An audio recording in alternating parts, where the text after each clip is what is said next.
שלום, במדרש תהילים כתוב שמזמורי תהילים תורה הם. המטרה שלנו באמירת תהילים היא להתחבר לתפילתו של דוד המלך דרך המזמורים, לשפוך את הלב שלנו בתפילה.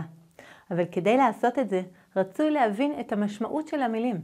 לכן ננסה, ממש בקצרה, להסביר את המילים של הפרק.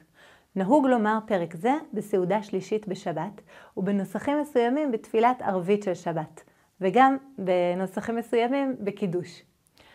זה שיר של דבקות בהשם. יש שני דימויים בפרק. אחד, תלה ורואה, כמו שהתלה סומך על הרואה שלו שיוביל אותו למקום טוב, כך אנחנו סומכים על השם. ובסוף הפרק דימוי של מארח ומתארח. נתחיל. מזמור לדוד, השם רואי לא יחסר. יש כמה מקומות בתורה, בהם עם ישראל משול לצאן והשם לרועה. גם כאן, השם רואי, המדריך, המפרנס והדואג לי, לכן לא ידע מחסור. ויותר מזה, גם מה שאין לי, לא יהיה לי חסר, כי השם הוא רואי, והוא שמנע את הדבר ממני. מניעתו גם היא נתינה. בנאות דשא ירביצני, על מי מנוחות ינהלני. מתואר מצב אידיאלי לצאן. נאות דשא, מקומות נעים ונחמדים, בהם יש שפע של אוכל, דשא, שם הרועה ירביצני, יניח לי לרבוץ. וכשיוליך אותי על מי מנוחות, שהם מים הזורמים לאט. בשונה מנחל שוצף המסכן את הכבש בתביעה, הפלג הזורם בנחת מספק שפע מים בבטחה.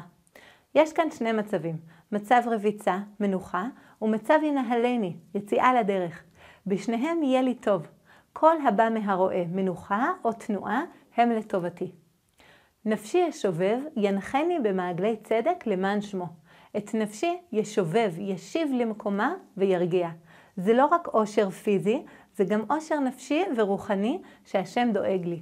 ינחני במעגלי צדק, הכוונה שיוביל אותי במסלולים הנכונים. כל זה למען שמו, לא כגמול על צדקתי ולא בזכותי.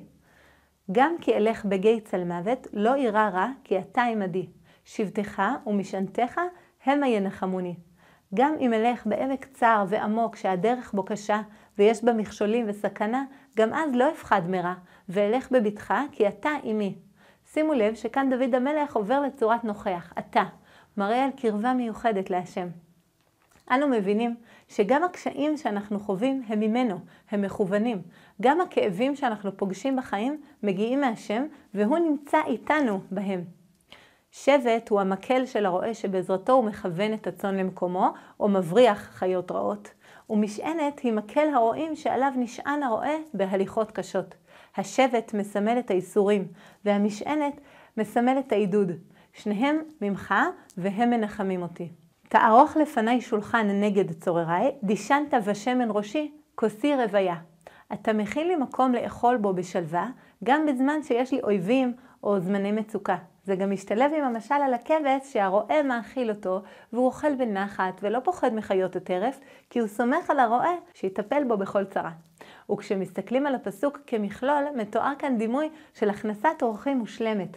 עריכת השולחן, דישון הראש בשמן, שזה סוג של טיפול לצורך הנאה, ומילוי הכוס הקדושה ביין לרוויה, לסיפוק. יש מפרשים ש"ודישנת בשמן ראשי" רומז לאירוע שבו משך שמואל את דוד בשמן למלוכה. אך טוב וחסד ירדפוני כל ימי חיי, ושבתי בבית השם לאורך ימים. אושרי מלא ללא דאגה. וכשיגיע סוף ימי זה לא מצב של חידלון, אלא של שיבה לבית השם.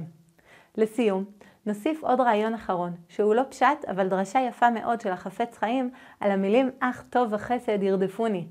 יש כאן בקשה שמי שירדוף אותי או יציקו לי לא יהיו אויבים או צרות אמיתיות, אלא טוב וחסד. כלומר, המעשים הטובים והחסדים שאני צריך ורוצה לעשות לאחרים, זה מה שיעסיק אותי וירדוף אותי. שנזכה.